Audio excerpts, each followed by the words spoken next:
Colombia university میں ریاضی کے لیکچر کے دوران ایک طالب علم کلاس میں سو گیا.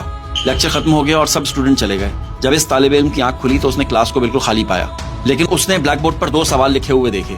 تو وہ یہ سمجھا کہ شاید یہ ہوم ورک ہے, تو اس نے وہ 2 سوال اپنی نوٹ بک پر نقل کر لیے تاکہ وہ انہیں حل کر سکے. جب اس نے ایک سوال حل کرنے کی کوشش کی تو اس سوال کو خاصا مشکل پایا, لیکن اس نے ہمت نہیں ہاری اور گھنٹوں لائبریری میں تحقیق اور مطالعہ کیا, اور وہ بالآخر ایک مسئلہ حل کرنے میں کامیاب ہو گیا جو کہ بہت چیلنجنگ تھا. اگلے دن جب وہ کلاس میں آیا تو استاد نے ہوم ورک کے بارے میں کچھ بھی نہیں پوچھا. تجسس میں وہ کلاس میں کھڑا ہوا اور اس نے استاد سے پوچھا کہ سر وہ آپ نے پچھلے کلاس میں جو اسائنمنٹ دیا تھا اس کے بارے میں نہیں پوچھا. استاد نے مسکراتے ہوئے جواب دیا کہ وہ لازمی نہیں تھے, میں تو صرف انہیں بلیک بورڈ پر لکھ کر چلا گیا تھا کہ یہ وہ سوال ہیں جنہیں آج تک سائنسدان حل نہیں کر سکے.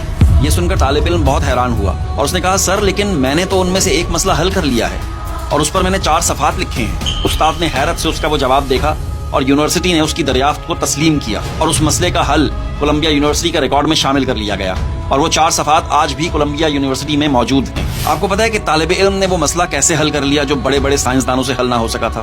کیونکہ اس نے استاد کو یہ کہتے ہوئے نہیں سنا تھا کہ یہ مسئلہ ناقابل حل ہے, اس لیے کہ وہ اسٹوڈنٹ اس وقت کلاس میں سو رہا تھا. جب وہ اسٹوڈنٹ جاگا اور بلیک بورڈ پر اس نے وہ 2 سوال دیکھے تو اس نے صرف یہی سمجھا کہ یہ ایک مسئلہ ہے اور اس کو حل کرنا ہے.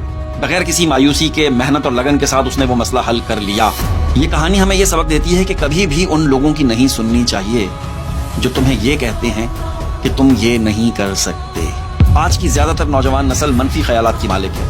ہر کام شروع کرنے سے پہلے ان کو ایسا ہی لگتا ہے کہ یہ کام نہیں ہوگا, جس کی وجہ سے آپ کا مورال ڈاؤن ہو جاتا ہے اور آپ کچھ نہیں کر پاتے.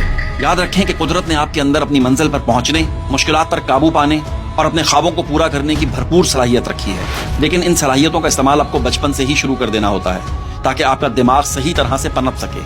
اگر آپ کے دماغ کے خلیے بچپن سے ہی متحرک نہیں ہوں گے تو بڑے ہو کر آپ کو نئی چیزیں سیکھنے میں بہت مشکلات کا سامنا کرنا پڑے گا.